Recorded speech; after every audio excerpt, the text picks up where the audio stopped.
Hello साथियों, मैं सौरभ कुमार सिंह और लगातार शिक्षक बहाली के मुद्दे पर कई चीज़ें, कई खबरें जो है वो लगभग अब क्लियर हो गई है।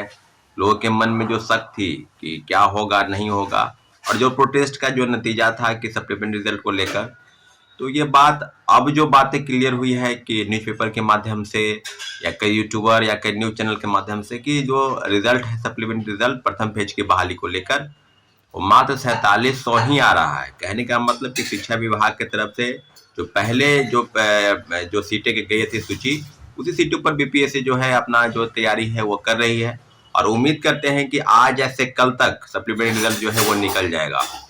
निश्चित रूप से अब जो बातें हैं कि क्या होगा, नहीं होगा, तो एक बात आप लोग जान लीजिए कि जो चीज़ें आपके मन में है, सवाल है कि जब लगातार चेयरमैन से ट्वीट कर रहे थे कि ड्रॉप आउट स्टूडेंट फर्जी वाले तरीके से जो बाहर हुए वो, या एक से मल्टीपल सीटों पर जो जिन्होंने ज्वाइन नहीं किया है वो जो सीटें खाली रह गई है, तो 40,000 से ज्यादा पद खाली थे। जैसा कि सबको पता है कि जो न्यूज़पेपर के माध्यम से या सोर्स से जो पता चल रहा था, स्पष्ट थी कि लगभग 1,20,000 में 1,10,000 ही प्रोविजनरी रूप से पहले ज्वाइन किए। उसके बाद धीरे धीरे जो है सीट जो है लोग ज्वाइन नहीं करते गए और लास्ट तारीख जो डेट जो था वो 30 तारीख था, यानी कल ही तक था। तो नियोजित वाले के लिए भी वो चीजें थी कि उनको राजकर्मी का दर्जा मिलेगा तो वो ज्वाइन करेंगे नहीं करेंगे, तो काफी पापों की स्थिति में वो पहले से थे, उन्होंने भी ज्वाइन नहीं किया। तो सीटों का जो है आंकड़ा जो है वो बढ़कर कहां से कहां चला जाना चाहिए। अभी जो मामला चल रहा है कि बीएड वाला क्या होगा, एनआईओएस वाला क्या होगा, डीएलएड वाला क्या, तो काफी चीजें हैं। तो डीएलएड एनआईओएस के मामले में अभी तक राज्य सरकार की तरफ से कोई ऐसा चिट्ठी नहीं आया है कि प्रथम फेज की बहाली में उनको लेना है या नहीं लेना है। परंतु सुप्रीम कोर्ट के फैसले का सम्मान सबको करना होगा, चाहे वो कोई व्यक्ति हो, चाहे संगठन हो, या आयोग हो, या कोई भी। तो कानून के, हाँ, सुप्रीम कोर्ट में एक रास्ता है कि रिव्यू पिटीशन डाला जा सकता है, परंतु रिव्यू पिटीशन के डिसीजन क्या होंगे, उस पर क्या असर पड़ेगा। प्रथम फेज की बहाली में डीएलएड एनआईओएस वाला जो मामला है जिसमें 18 महीने के सर्टिफिकेट कोर्स की जो चीजें हैं उसको समाप्त कर दी गई है। 1 to 5 के लिए डीएलएड की डिग्री जो है उसको मान्यता दी गई है 2 साल के कोर्स का। अब जो बातें हैं कि क्या 4700 ही रिजल्ट आएगा या जो सीटें खाली है, जैसा कि चेयरमैन सर स्पष्ट कर रहे थे कि 1 से ज्यादा सप्लीमेंट्री रिजल्ट जो है वो हम जारी करेंगे। तो अब जो चीजें हैं उस पर यह है कि आप समझ लीजिए सीधे सीधे कि हम जो पहले बताते थे कि यह घालमेल चल रहा है शिक्षा विभाग और बीपीएससी से, आज वो बात सही हो गया। आपको हम बता दें कि जब हम लोग प्रोटेस्ट किए 4 दिन पहले धरना स्थल पर भी बैठे, उसके बाद परसों भी जो है हम लोग बीपीएससी का घेराव किए, शिक्षा विभाग के पास गए, गर्दनी पर धरना स्थल पर बैठे। तो सब चीजों पर एक बात जान लीजिए कि 4700 रिजल्ट भी देने के पक्ष में नहीं थे। हम आपको पूरी ऐसा नहीं है कि आपको खुश करने के लिए हम बता दें कि 20,000 रिजल्ट आ जाएगा। अगर ये बात सच है तब, क्योंकि 4700 रिजल्ट की जो तैयारी है वो शुरू है, आज से कल तक में भी रिजल्ट दे सकते हैं, यानी 7 के पहले उनको हर हाल में रिजल्ट देना है।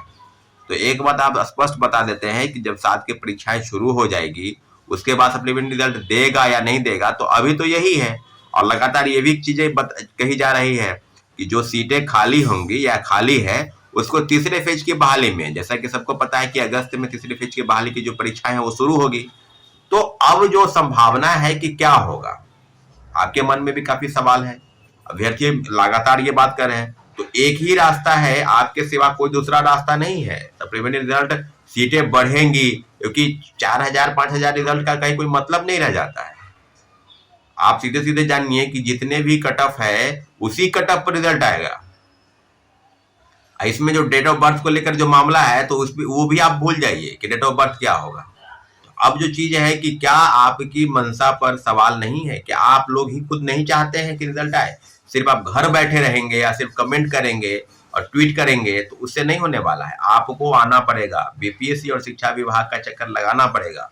और सारी तैयारी अगर है तो आप लोग को बता दें कि हम बातचीत कर रहे हैं कल नहीं तो फिर मंडे के दिन, क्योंकि रिजल्ट आ जाएगा तो फिर अब कुछ नहीं होने वाला है। उसके पहले आप एक जोरदार आंदोलन शिक्षा विभाग और बीपीएससी के पास करें, क्योंकि अगर नहीं करते हैं तो 4700 जो रिजल्ट है वो, जो अगर बात ये सच है तब 4700 रिजल्ट देने की तैयारी है तो 4700 रिजल्ट वो दे देगा। लेकिन इतना जरूर है कि जितने भी लीडिंग पेपर ने जिसने इस न्यूज को प्रकाशित किया है वो काफी रेप्यूटेड पेपर है, चाहे वो कोई भी हो। परंतु हम मुझे लगता है कि 4700 रिजल्ट को लेकर जो भी तैयारी चल रही थी उस बात पर पक्की मुहर है। बीपीएससी और शिक्षा विभाग के बीच जो बातचीत हो रही है, जो 4700 रिजल्ट देने को लेकर, उसी की तरफ वो कदम बढ़ा रहे हैं।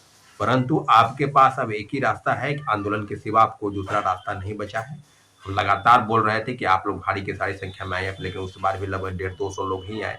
तो अब उम्मीद करते हैं कि कम से कम 5000 की संख्या में, अगर आपको चाहिए या बिहार के किसी भी कोने में है और अगर आपको डेट फिक्स होता है तो सबको पता होता है कि आज आंदोलन है, आज ये है, तो सिर्फ न्यूज देखने से काम अगर चलेगा तो फिर आप घर बैठे हैं, घर बैठे ही रहिए, कोई बात नहीं। अगले जो तैयारी है थर्ड फेज की, सेकेंड फेज की, उसी में आप लगे रहिए, फिर वही होगा, फिर वही होगा। 1,70,000 का 1,20,000, 1,20,000 का 80,000, 80,000 में 40-42,000 नियोजित शिक्षक ही है, तो नए कितने लोगों को नौकरी मिला ये बात आप जान लीजिए। 14,000 जो है दूसरे प्रदेश के लोग यहाँ पर नौकरी करने आए, तो आप समझ सकते हैं कि उसकी क्या स्थिति है।